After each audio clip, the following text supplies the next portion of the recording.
No state, so no thumbs, and pass the mic to Karu. Hi, well, welcome everyone to this first webinar. Thank you, Chris, for all the IT support in making this webinar possible. So this is the first webinar on the EAL Professional Development Moodle site. So we've created a Moodle site for teachers and educators, and you can access the site through rebrand.ly/EAL, and on the site there's a map which includes contact information for all the community programs that are currently available for newcomer children and youth. The calendar contains EAL and immigration and other related events. Under resources, we have books, apps, websites. We're going to be including lesson plans, and there's also community programs as well. We are just populating this very slowly, but if you'd like to send us more material, we can upload it onto the Moodle site. And then we also have a collaboration, which is the discussion forum, so you can send in questions and we can have a discussion forum. And there's a webinar, so we'll be posting this webinar into that folder. So that's a bit about the Moodle site. So next, what I'll do is I'm going to welcome Kirby and Kerry. So welcome Kirby Bogard and Kerry McCluskey from Winnipeg. Thank you for doing this webinar on Bridging Two Worlds, Building Teacher Capacity in Working with Refugee Students. I'm going to leave it, I'm going to hand it over to Kirby and Kerry with their webinar.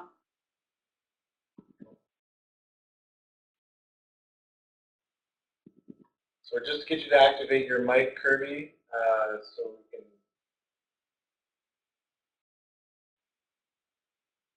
Hi, everybody. Is that better?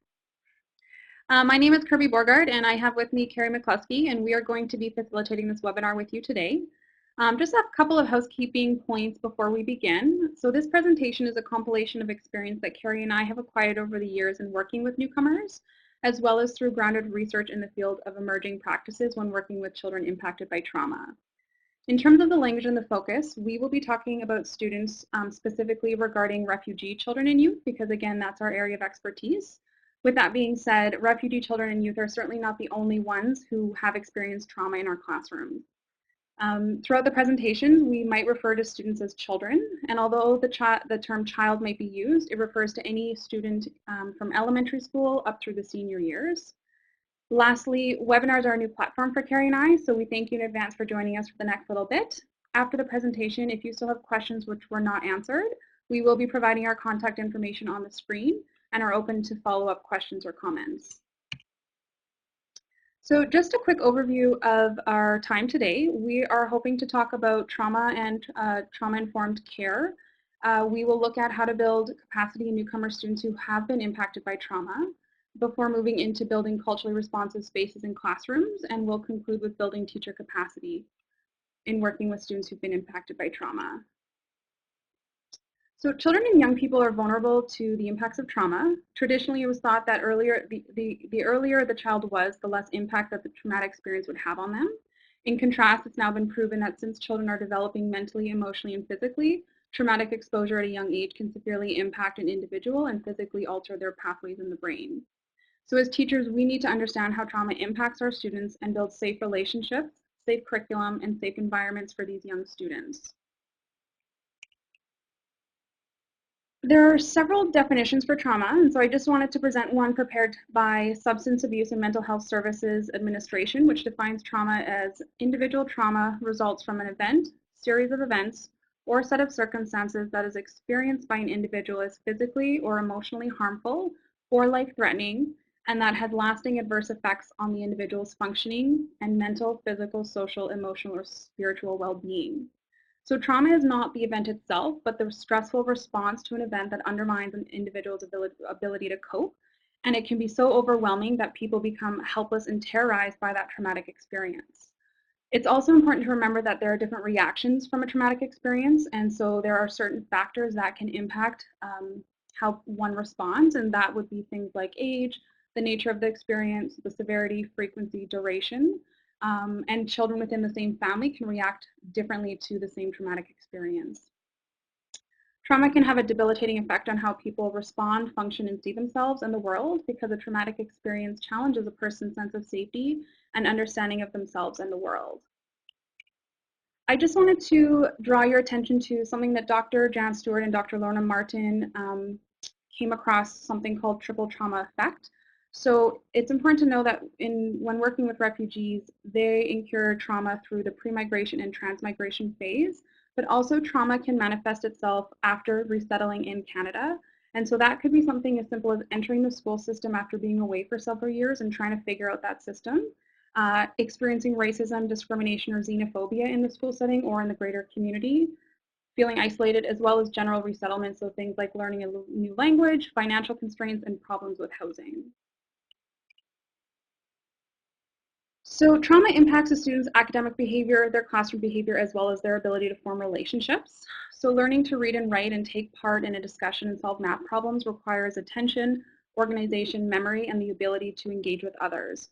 Not surprisingly, traumatic experiences undermine the development of linguistic and communicative skills, compromises an individual's ability to organize and remember new information, and can also interfere with one's capacity to cope with everyday problems, as well as being able to self-regulate. Traumatized students adopt many behavior coping mechanisms that can be frustrating to educators, and out of exasperation can evoke negative forms of discipline, which further hinder the student-teacher relationship. Behavior exhibited from traumatized students can be confusing and frustrating, and these behaviors can be unpredictable and demanding, but it's important that we realize these behaviors stem from the child's vulnerability, their past experiences with trauma, and fear, and are not actually intentional. In addition to helping students move past trauma, one of the most important roles that schools will play in a student's life is helping traumatized students to have good relationship with peers and adults. So having positive role models and positive social interactions can play a major role in their healing process.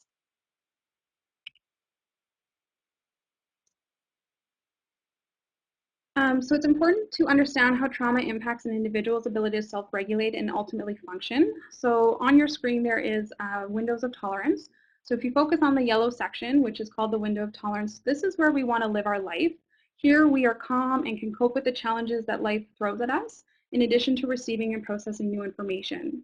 When children have been impacted by trauma, their window of tolerance actually shrinks, meaning that everyday life and everyday challenges can cause them to become distressed and dysregulated a lot easier. Children will either move through two phases. So when they become dysregulated, they'll either become hyperaroused, which means they're living in that fight or flight stage, or they become hyperaroused where they freeze.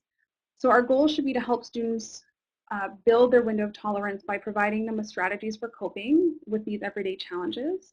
And as teachers, when we have students who are dysregulated, our job should be to keep them safe and to help them calm down.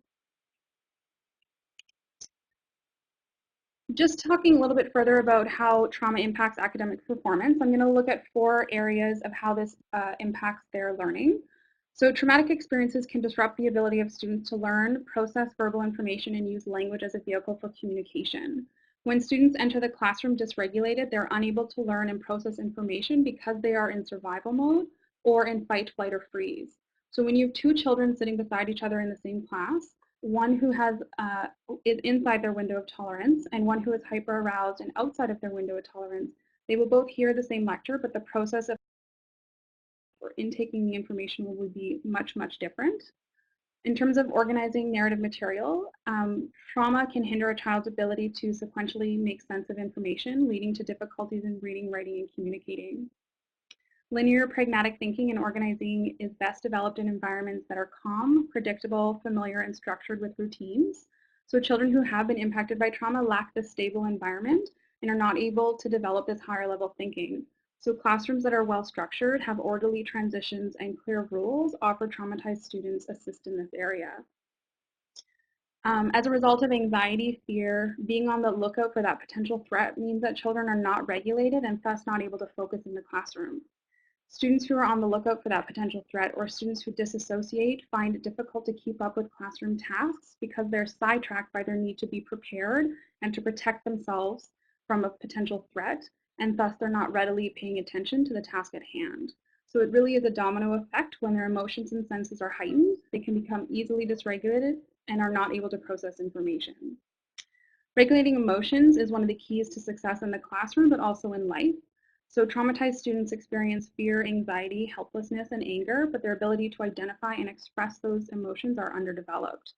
So traumatized students often end up outside of that window of tolerance and become dysregulated. This can cause them to become uncontrollable, impulsive, aggressive, distrustful, or overreact.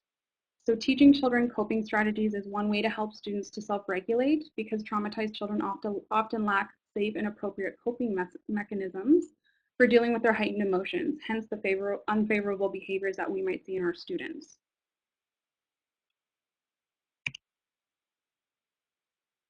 In terms of classroom behavior, we know that traumatized students are often very reactive and impulsive, and this is because the development of the child's ability to self-regulate their emotions and control impulsive behavior is not there. So a hypervigilant child with past trauma will be on that lookout for danger, and something that might seem minor to a non-traumatized child can trigger a reaction for a traumatized student. As we just discussed, dysregulated students are prone to be overreactive and impulsive, and they often become verbally and physically aggressive towards teachers or their peers. Because they do not understand the cause and effect relationship that they have, and they lack the ability to take on another person's perspective, traumatized students may traumatized students may have that strike first mentality to protect themselves for the re-traumatization or a potential danger. Aggressive behaviors are based on fear and misinterpretation of social cues, and this can result this as a result, most traumatized students do better in calm environments where there are clear and firm limits. In terms of defiance, so traumatized students can sometimes be mislabeled as being defiant. Oftentimes when distressed, traumatized students may become unresponsive to teachers, either because they are trying to take control of the situation to protect themselves for the potential threat, or the potential for re-traumatization, or because they are freezing. So this can be very frustrating to teachers, since students appear to be in control of their behavior, and situations often escalate when a teacher will say, if you don't follow my instructions, I will insert punishment here. So the verbal, physical, and emotional situation that from teachers who is now maybe frustrated by the student who appears to be defiant can cause the student to further escalate and feel anxious and threatened. Some traumatized students will disconnect from the present by disassociating or going away. This type of response can be particularly difficult to notice and recognize in the classroom, since often the attention goes to those students who are verbally and physically present. Perfectionism is another characteristic you might see with traumatized students, because they constantly will seek praise or feedback from the teacher by checking in with the teacher about the task. They also might get easily frustrated when doing an activity. They might rip up their paper or give up on a task that they have not yet mastered. Again, teachers might mistake this type of behavior as being defiant because and think that the student is simply refusing to comply with the instructions, when really this is not always the case. In terms of relationships with school personnel, traumatized students are often distrustful of adults and unsure of the security in a school setting. Because of this, when dealing with the uncertainty of school staff, the environment, students might seek to try to gain control of the situation or overreact because they misinterpret interactions. Children might be defiant and challenge school staff because they struggle for power, because they know it is only safest when they are in control. Similarly, traumatized children often have difficulties interacting and socializing with other students, so they might be reactive, impulsive, or aggressive just to ensure their own safety. To mask their vulnerability, they're more likely to react in a situation that they see as being a potential threat than to face the possibility of a threat or further re-traumatization. So traumatized students often lack, again, the communication skills to engage positively with their peers and to build connections with other students. We are just going to shift now to talking about trauma-informed. So it's important to keep in mind that when working with students who have been traumatized, early intervention gives them the best chance to bounce forward from trauma. Again, Dr. Stewart and Dr. Martin argue that educators are typically well-versed in the areas of discipline, differentiated instruction, and inclusive education. It's rare for educators to learn specific information or strategies related to the unique needs of vulnerable populations such as refugee students. For this reason, we need to shift our practices to address and include teaching and learning needs of students who have difficulties with emotional and psychological regulation as a result of trauma. So again, a definition used by Substance Abuse and Mental Health Services Administration defines trauma-informed as a program, organization, or system that is trauma-informed, realizes the widespread impact of trauma, and understands potential pathways for recovery, recognizes the signs and symptoms of trauma in clients, families, staff, and others involved within the system, and responds fully, integrating knowledge about trauma into policies, procedures, and practices, and seeks to actively resist re-traumatizing. So every system or every school has the potential to re-traumatize people and negatively impact the healing process. Because of this, all organizations and all schools should work from a trauma-informed perspective because anyone can be impacted by trauma. Incorporating a trauma-informed practice does not mean that we are treating the symptoms of trauma, but it means that our primary goal is to deliver programming in a way that is welcoming and appropriate for individuals who have been impacted by trauma. A trauma-informed practice means that we have an understanding of trauma and how it impacts individuals. And by establishing trauma-informed practices within our schools, we're making a statement that says we understand trauma and are fostering a pathway to heal. When trauma-informed values are not present, students are at risk of being re-traumatized every day. If I can just bring your attention back to the definition on the screen and the goals, the 4 R's that are in blue. So those are the 4 sort of key points to a trauma-informed practice. So we realize the widespread impact of trauma. We recognize the signs and symptoms of trauma. We respond to trauma by integrating knowledge about trauma and trauma-informed care into our policies, practices, and procedures. And our goal should always be to resist re-traumatizing our students. So at its core, the trauma-informed care replaces the labeling of students as being resistant, bad, or uncooperative, and instead understands that they have an injury as a result of the trauma. So we need to shift the conversation away from what is wrong with you to what has happened to you. Schools are a child's community, and schools are in a position to positively impact past trauma. But in order for us to support students, we need to adapt the environment to meet their needs, establish positive relationships, and build a sense of safety. When building student capacity, it really comes down to the type of supports that teachers provide to the students. So this next part will look at ways that we can build student capacity, but through a teacher's perspective. It's also important to note that capacity is a process and it will not happen overnight. In addition, what works for one student might not work for another student or even that same student on a different day.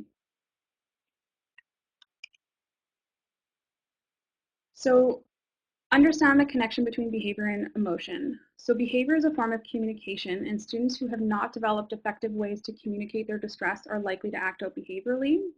When school staff don't understand why a child is acting out, they're likely to focus on the negative behavior, but not the emotion behind it.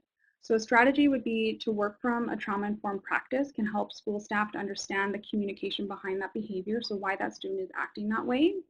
We also need to shift our perspective from reactive to preventative by creating environments that understand trauma and the impacts that these experiences have on students. We also need to ask students what they might need in those moments to feel safe. When working with students who are behaviorally challenging and acting out, it can sometimes be frustrating for staff who might focus on this negative behavior. So in terms of building on strength and positive behavior, a strategy would be to focus on and incorporate the student's strengths and provide the opportunity to experience success in this strength. So this means finding an activity that the student is good at and having them invite other students in to join them. Or it might also look like breaking tasks into smaller parts and providing encouragement and reinforcement throughout that activity. This can also help traumatized students to feel safe and validated. In terms of helping students regulate emotions, we know that the window of tolerance for students impacted by trauma is smaller, and as such, traumatized students often operate at a level of dysregulation and fear, which makes it difficult to process information. Recognizing when students might be experiencing this dysregulation and providing them with supports and techniques for coping is helpful. So some strategies that could be implemented would be doing self-regulation or coping activities to help students build their capacity to self-regulate. So this might be a quick break where you do 5 things you see, 4 things you smell, 3 things you can hear, 2 things you touch, 1 thing you can taste, or another similar activity. There are several activities out there. This also might mean just playing rhythmic music to help calm students down. It's also important to help students learn to identify and articulate their emotions, because this will help them to learn to identify what they are, when they are leaving that window of tolerance, and help them to begin to self-regulate their reactions and their emotions. So again, this is a process in which we help teach students how to identify the need for a break can greatly impact their participation in future activities. So some strategies might be to build emotional literacy into lessons to help students recognize, name, and learn how to manage these feelings in safe and appropriate ways. And it's also important to note that students need to be calm in order for us to help identify their feelings. So they need to be within that window of tolerance before you start to inquire about what their emotions or their feelings are. We need to help students feel safe. So new learning cannot take place until students feel safe in the classroom. Students who have past trauma often live in constant fear, and it's important for students to feel physically and emotionally safe at school and in the classroom. So some strategies for establishing safety would be to create a place, like a corner in the classroom where students can move to if they feel that they are getting out of control or exiting that window of tolerance. So have some calming activities in the space, such as a rocking chair, cushions, squishy balls, coloring sheets, headphones with calming music, etc. And the space can be accessible to all students who might be having a hard time in class. Another technique might be to notify students of any loud noises that might happen. So notifying them of an upcoming bell or a fire alarm. This helps students to regulate their behavior and feel safer in the class because they're able to prepare themselves for what's going to come next. Similarly, traumatized students see change as a source of stress. So predictability is a key component in helping traumatized students feel safe and succeed in the classroom. So provide structure and consistent whenever possible. Some strategies might include establishing a classroom routine, posting daily schedules, talking about the plan for that class or for the day, repeating instructions throughout the task, informing students of any big changes that are going to happen. So if you're going on a field trip or moving to a different space, notify them in advance so they're able to prepare themselves and it doesn't come as a surprise. Be consistent with your plans and also make sure that all of the staff working with that student knows about the supports that are in place.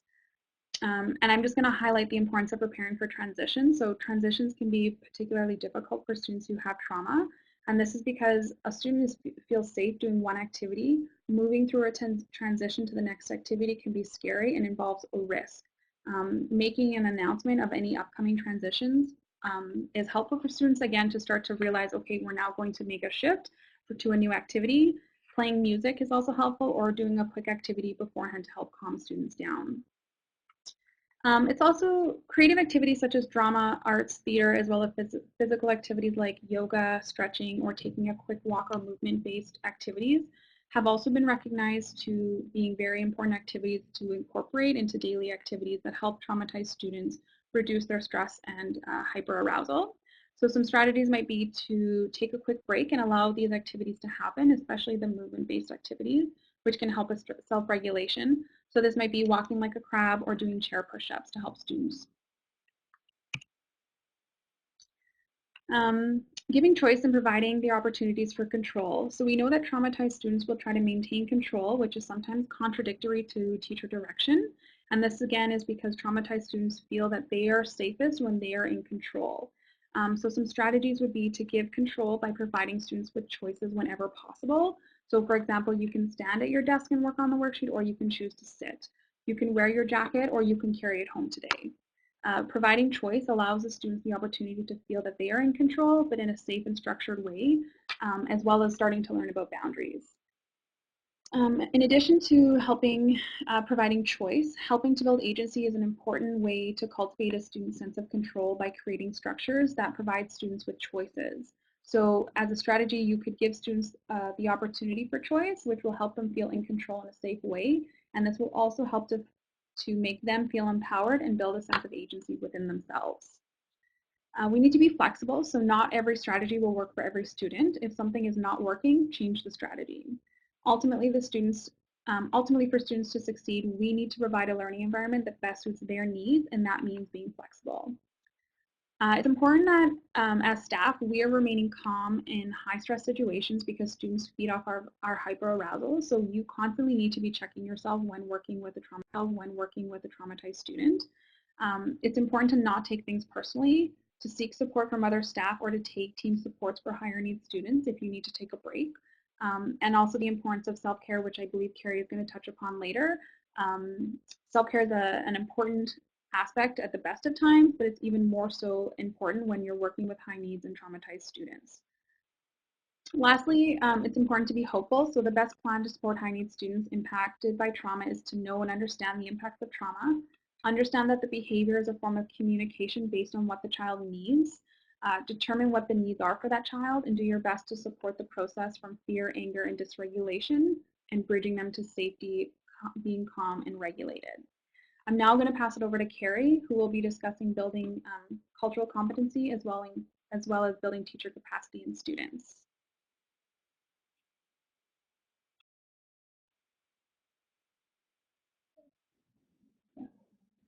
All right, thanks, Kirby. Hi, everyone. Is my sound okay?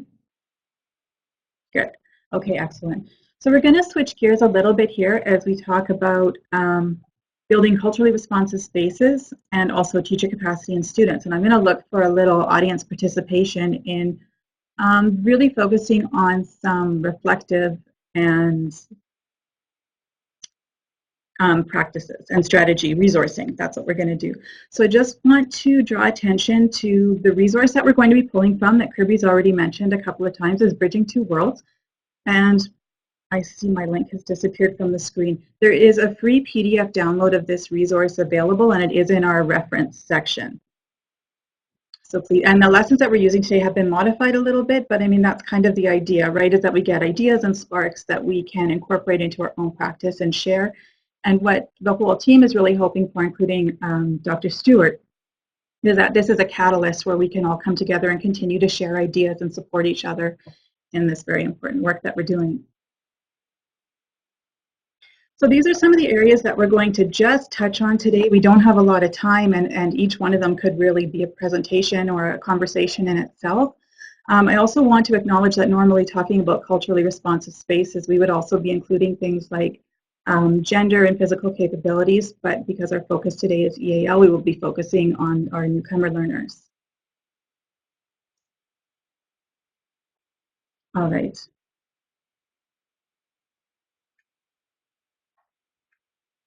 So we know that understanding, I'm missing my questions. I'm just going to go ahead and actually start here. Sorry, folks.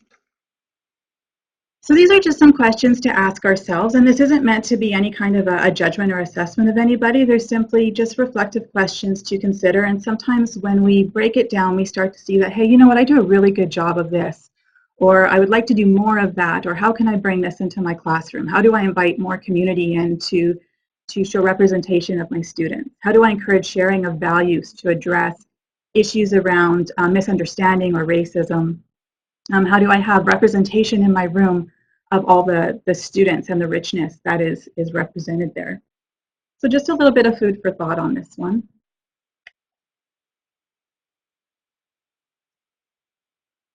Let me come back here.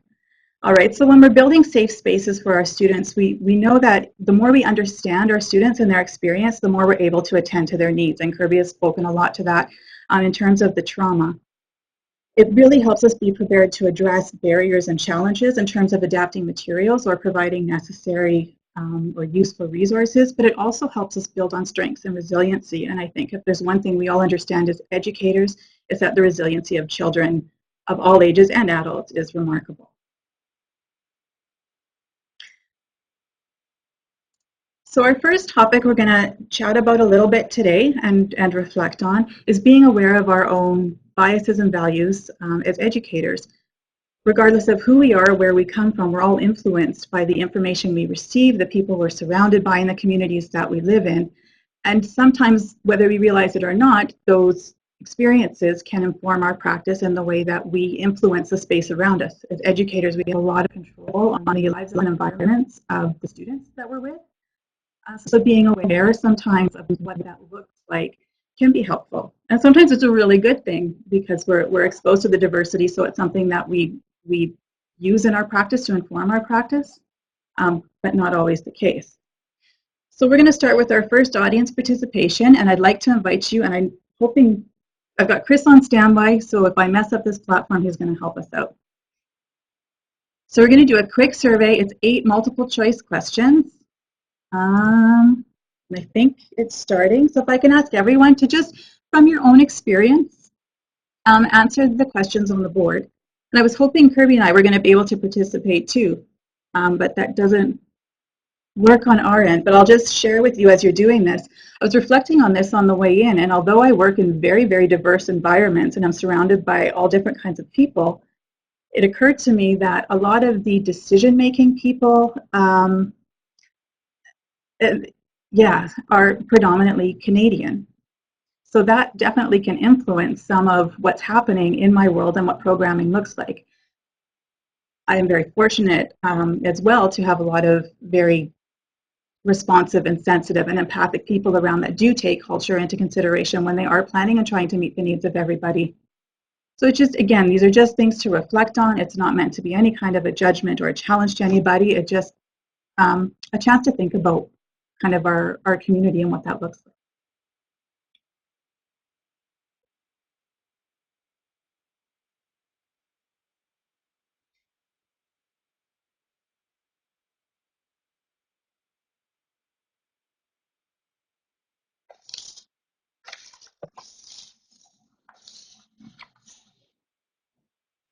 So I think, Carrie, once you end the survey... So it's interesting to see as the results are coming in on the graph, and I think everyone can see that on their screen as well, that the majority tend to be Canadian.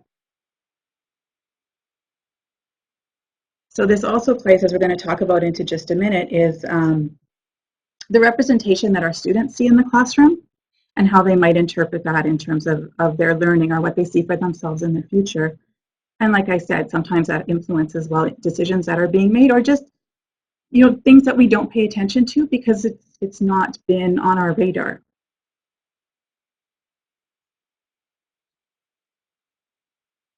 So I think we'll move along here. Let's see if I can transition smoothly. So thank you very much, everyone, for participating in that. That's very interesting.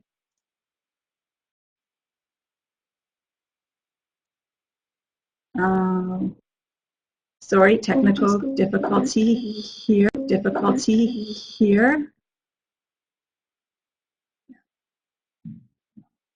All right, so we're going to come on back. So being aware of our own biases and values helps us understand the influence that that's going to have on our learning environments and those that we're in touch with daily. So one of the things that is quite commonly addressed or talked about is the gaps in learning or the gaps in education or the interrupted learning. And a couple of reasons, just two that I'm going to touch on quickly here today, that this can be significant is one, if the trans or pre or transmigration experience of our students is taking on the role of adults and that they are providing, you know, support for the family, for survival, to be able to return to school can seem like a very regressive action coming from the life of an adult, even though we're still talking about youth. So in that case, it becomes very important to not only address the gaps in learning that have happened and make sure that we structure and support those, but also that we're able to connect meaning to the education in terms of why it's important to come back and do this in order to proceed further for future goals. The other thing we hear very often is that our additional language learners would rather retreat than speak up in a classroom where they don't feel supported or that they feel it's too risky, they'll be laughed at or considered stupid if they take risks and there's troubles with the language. So that's really important to touch on that safety that Kirby talked about, whether we're dealing with trauma or not, but just creating an environment where it's okay to take a risk, it's okay to make a mistake. And some of the ways, and I'm sure we've all done this, is to take turns kind of trying to, if I can be a fool trying to say a suggestion or sound silly, maybe is a better term, trying to say a phrase in another language, then that opens up some space to practice and make some mistakes in our classrooms as well. And another suggestion is to bring community in, as we saw in that first list of questions, and have students learn from and listen to individuals who have resettled in the community, who have had similar experiences to them, who sound like them, but have found success. So there's a path that's visual and meaningful that they know that this is why I need to do this today so I can get here tomorrow.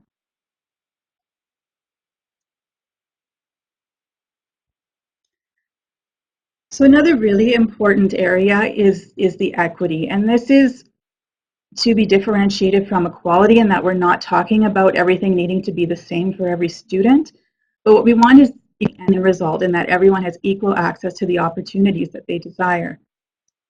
So finding ways to structure, and I think of this as having two paths, and you have one individual who has had, I guess, the fortunate path in life where things have gone according to plan and all their basic needs have been met in their home and they've been in one school. So that would be one path, and then the one beside them might have kind of a winding road where at each of the curves in the road we experience, we need support. So we need a little bit of help with this or a little bit of help with that. But the end result is if they both choose to take the same path, they're on the same line and those supports have been there, and we can create equality in that way, and that's where our equity comes in. Unfortunately, this inequity also plays a part in racism and discrimination in that it can contribute to establishing a pecking order. For some reason in our human nature, we seem to need to establish these hierarchies and social orders of somebody being better than orders, of somebody being better than the other. And often some of these inequities can be, the haves and the have-nots, the cans and the cannots. And part of what we can do is to resource and try and even the playing field a little bit so we're starting from the same place. And also addressing racism when it occurs. Oftentimes it's learned behavior, unfortunately, or it's based on fear, or it's just misinformation. And if we go back to the survey that you just completed, and we consider those survey questions in terms of our students' experiences, or Canadian students' experiences, I know it's been my experience in some communities where there's very little diversity. So the experience is quite limited. So wherever we can take those opportunities to share stories and values and kind of break down some of those barriers and re-educate, that's just so very important. So building on this, we are going to try an activity where we can resource, and I hope this works. This is definitely going to be a trial and error experience, so I hope everybody participates. Sometimes we're going to take that resourcing and move it more into a praxis for ourselves. Sometimes the hardest part about teaching is meeting the needs that have nothing to do with education, but they're so essential to be able to come to a place of learning. And they oftentimes will fall on the educator because we're the most constant seen. So, okay. So one of the best things we can do as educators, the most valuable thing we can do as a community is share. And I love this website that it looks like your system here is establishing. That looks wonderful and a great way to share and collaborate. So if we can share resources, ideas, achievements, but also the challenges so we know we're not in it alone, nobody's isolated, we're having similar experiences and work together and compile those resources, then we really know we're not acting in isolation. So here's what I'd like you to do is in your dialogue box, just enter some of the challenges that your students have that you end up dealing with as a teacher outside of academics. And I'm going to load up our whiteboard here.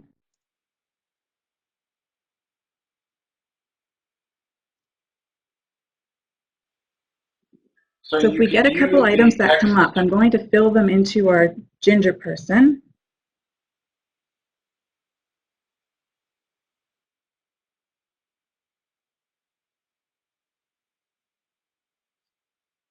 Okay, so I'm seeing poverty, nutrition, probation.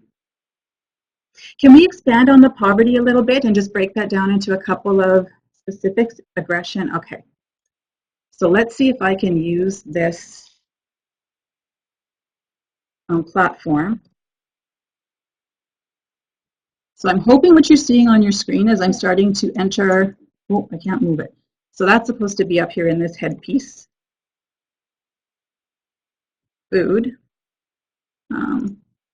aggression, oops.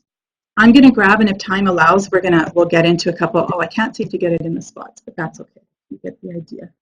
You can move around, Carrie, if you change from the to the. I'm just kind of the ones I glance at are the ones I'm grabbing, so there's no particular idea towards this. So I'm going to add a couple more, but I'd like to keep everybody access to radiation. Oh no. We're coming back. Sorry, I'm not sure what I hit there. So what I'd like to ask you to do is, as a group, we've got 4 up, and I'm going to continue to fill up our other 2 pieces. Just to resource amongst ourselves, who do you know that you can contact as a resource to help you out with a family that's struggling with housing? So if you can use your whiteboard, and maybe Chris will ask you to jump in to explain it because you'll be much more articulate with this.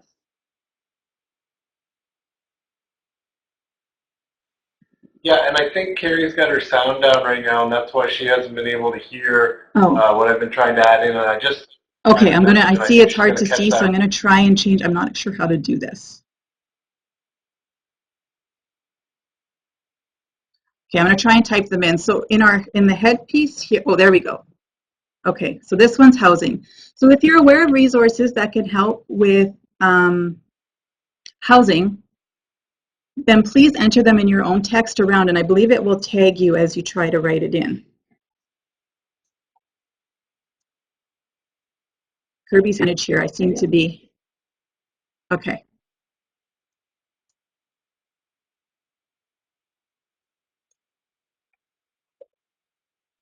Okay, can you hear me now, Carrie?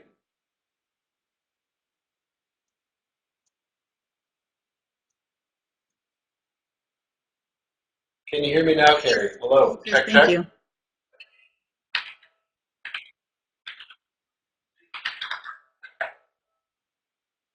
This is a little bit tricky, but okay.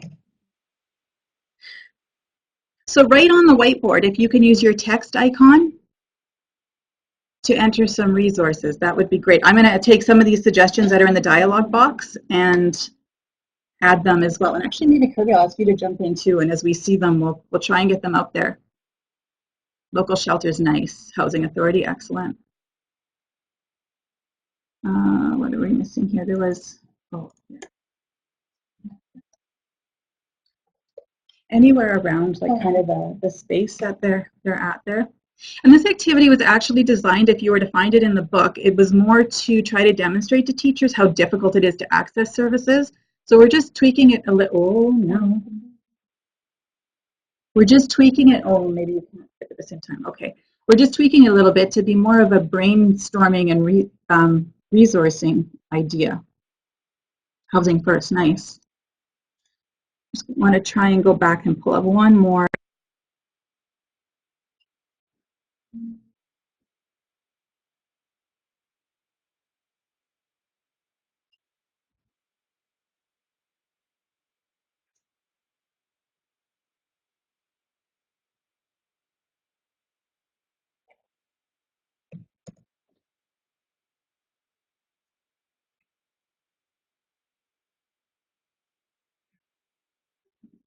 Do you have a few more ideas that we can throw out here?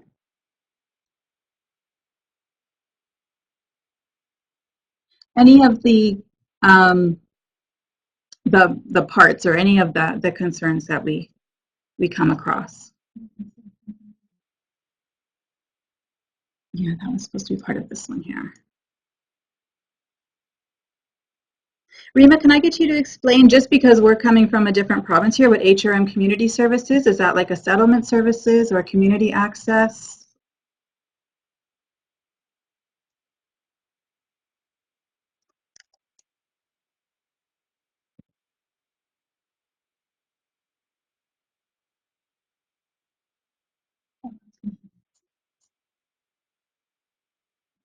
Okay, nice.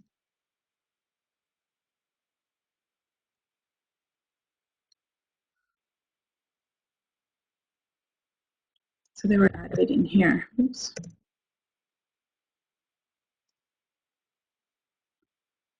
I see somebody has written in church, so I'm just going to add it in a couple of the areas where that may be helpful, and absolutely correct me or add if I'm missing or mistaken.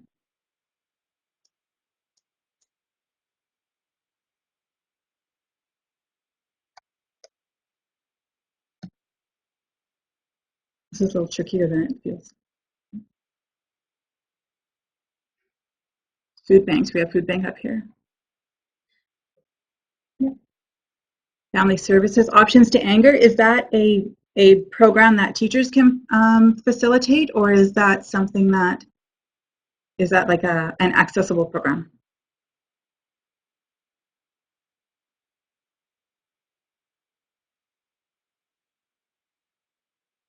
If you have training, you can offer it. Okay, so there are likely resource people within your division that can help you access that.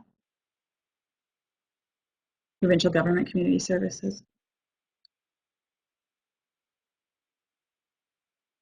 Probation too, nice, okay.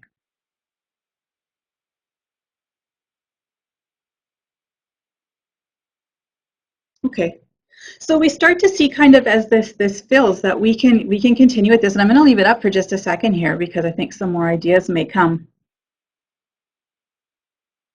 That as we work together, but also as we become aware of all the different resources in the community, that we really build our network of support.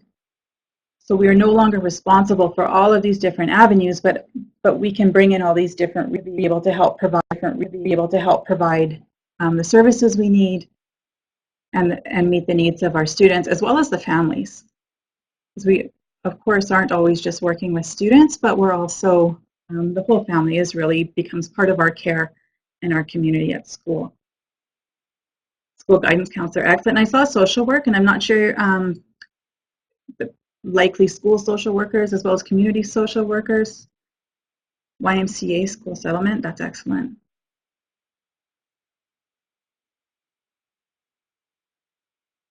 Women's group. So if you have a chance to scan through the dialogue box, there's so many more resources being mentioned there besides just what we've put on the whiteboard here.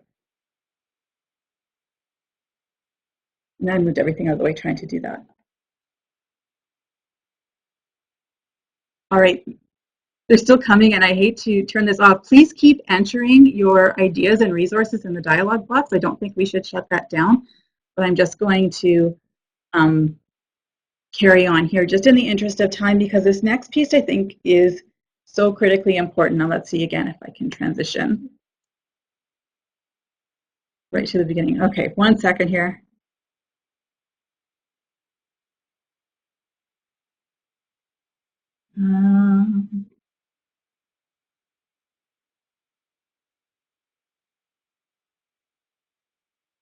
Okay.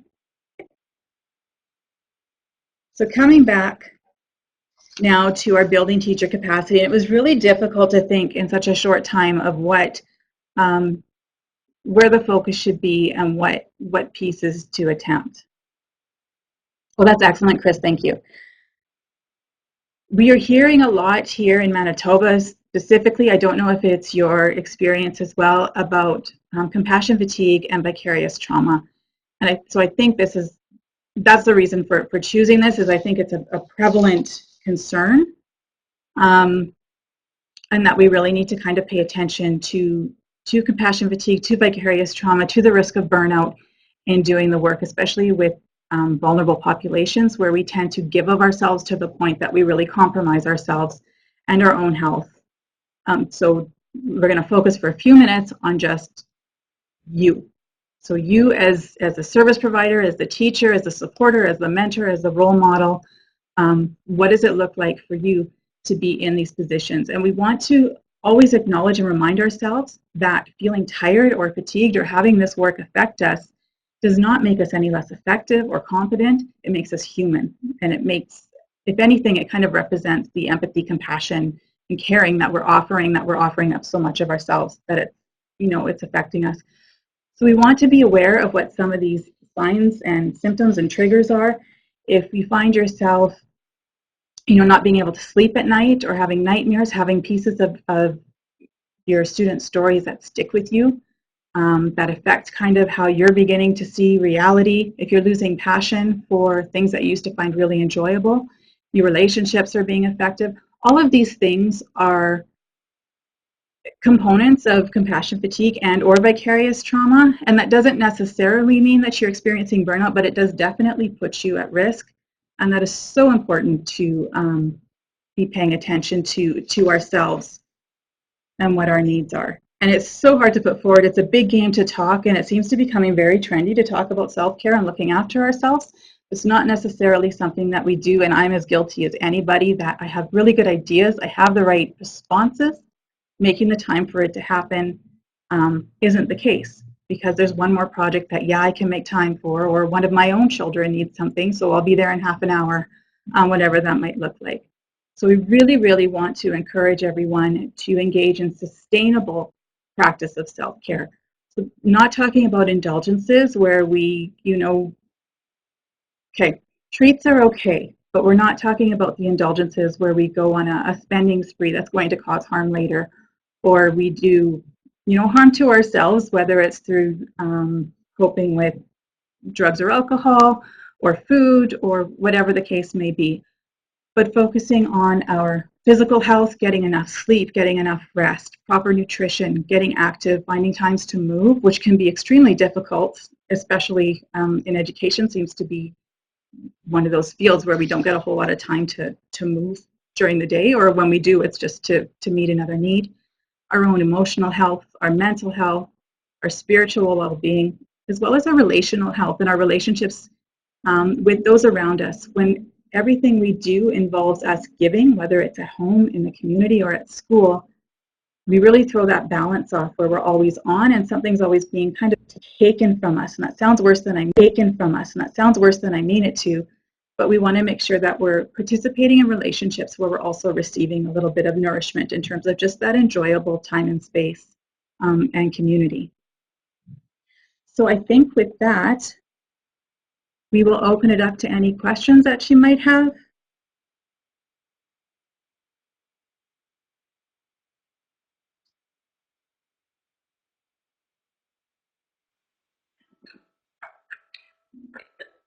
Thank you, Carrie and Kirby, for the webinar. So if you have any questions, please, you can use the dialog box, or you can actually speak through the microphone.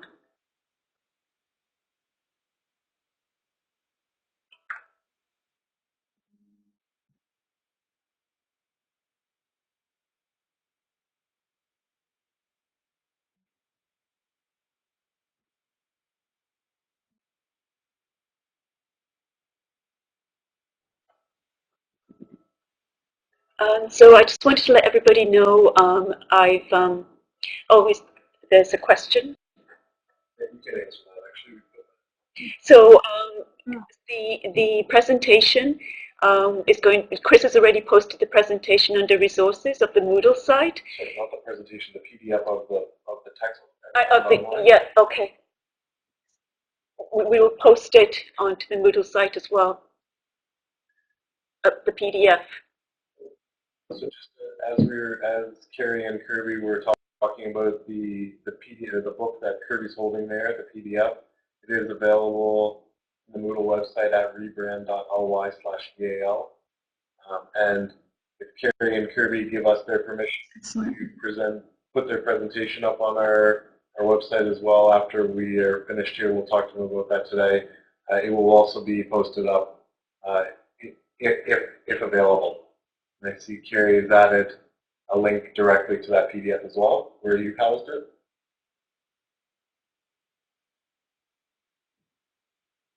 That's great, and we welcome feedback for further suggestions and development towards we're always open to learning as well.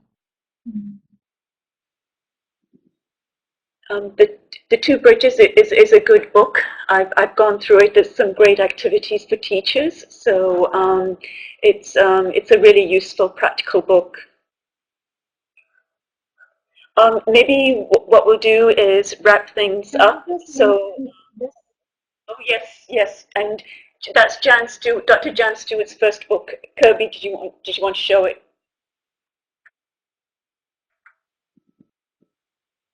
Yeah, and this also has a lot of really great activities that you can do with your students.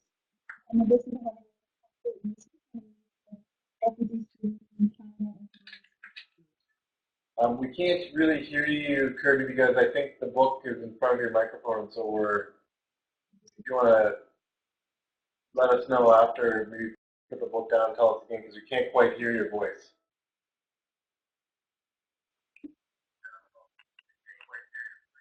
Okay, sorry. So yeah, this is also just a really good resource. Can you turn it down? And it's also listed in the references as well, but this has a lot of practical lessons that can be taken to the classroom as well, and working with students who have been affected by trauma and refugee students as well. That's also an excellent book as well. Okay, so I think there's some questions here, Prue. I'm not sure about time. So in terms of the Moodle site is available. You just go to the link rebrand.ly/EAL, and you just put in G Nespers account, and it's all available. There's no enrollment. Are we able to take some questions? Yes, yes. Okay, so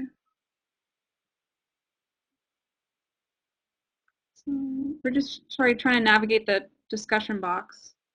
Oh, looks like the growing.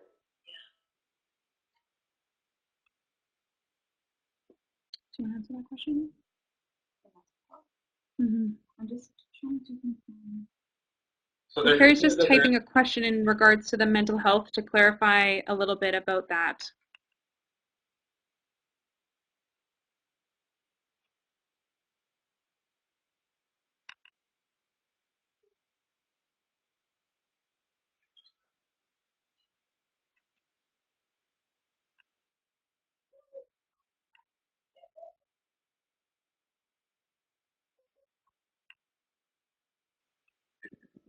Thanks everyone for attending this webinar, and thank you again to Kerry and Kirby. The presentation deck is already on the Moodle site, and we will make sure we'll have the presentation also on the Moodle site as well. So thank you everyone for joining us for this first webinar, and thank you to Chris for all his IT support. We couldn't have done this without him, so thank you, Chris. Thank you, and we'll be running webinars, regular webinars, so stay tuned. I'll be sending more information out. Thank you, everyone.